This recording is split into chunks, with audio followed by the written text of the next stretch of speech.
Student, अब हम discuss करने जा रहे हैं सिस्टम इंटरनेशनल। पुराने ज़माने में ट्रेड में एक मसला आ रहा था, मतलब कि डिफरेंट ममालिक जब आपस में ट्रेड करते थे तो एक दूसरे को क्लियरली समझ नहीं पाते थे। मसलन अगर हम यहाँ से सपोज़ करें चाइना जाते और वह हम कहते कि हमें 2 फुट ऑप्टिकल फाइबर दे दी, तो वह हमें कहते थे कि हम तो फुट नहीं जानते।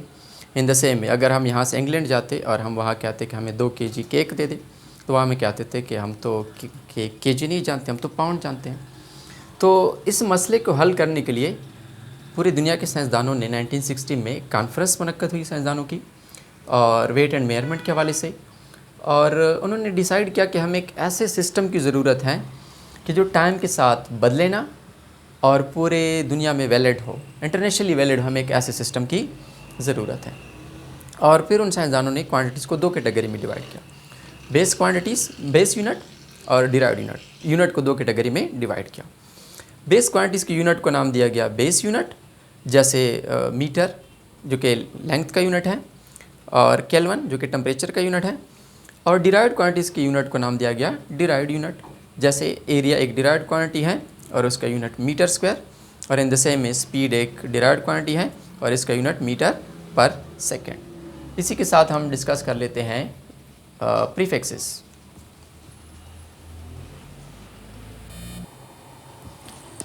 डियर स्टूडेंट, अब हम डिस्कस कर लेते हैं प्रीफिक्सेस।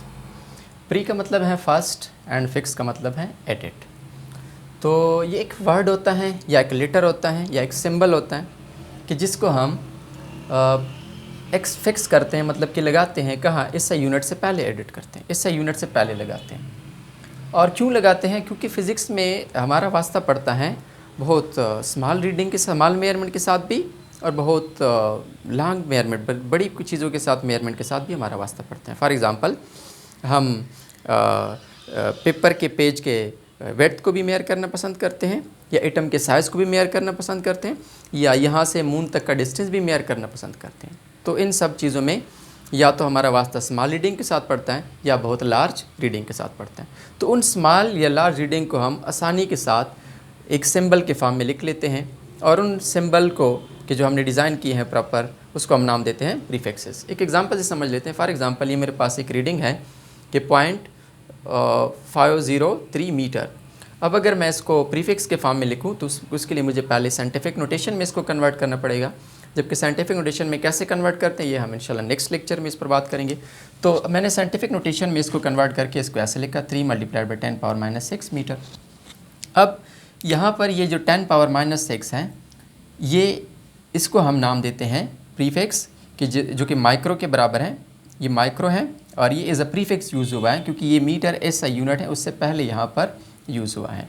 तो अब ये लिखना जो है ये बहुत मुश्किल है बार बार इसका लिखना, और ये एक माइक्रो के फॉर्म में, एक सिंबल के फॉर्म में, जिसको हम ऐसा लिखते हैं, एक सिंबल के फॉर्म में हमने इतने बड़े रीडिंग को आसानी के साथ लिख लिया। तो यहाँ पर ये micro as a prefix use हुआ है। तो इंशाल्लाह नेक्स्ट क्लास में बात करते हैं साइंटिफिक नोटेशन पर कि कैसे हम इन डिजिट को, इन रीडिंग को 10 के पावर में लिख सकते हैं।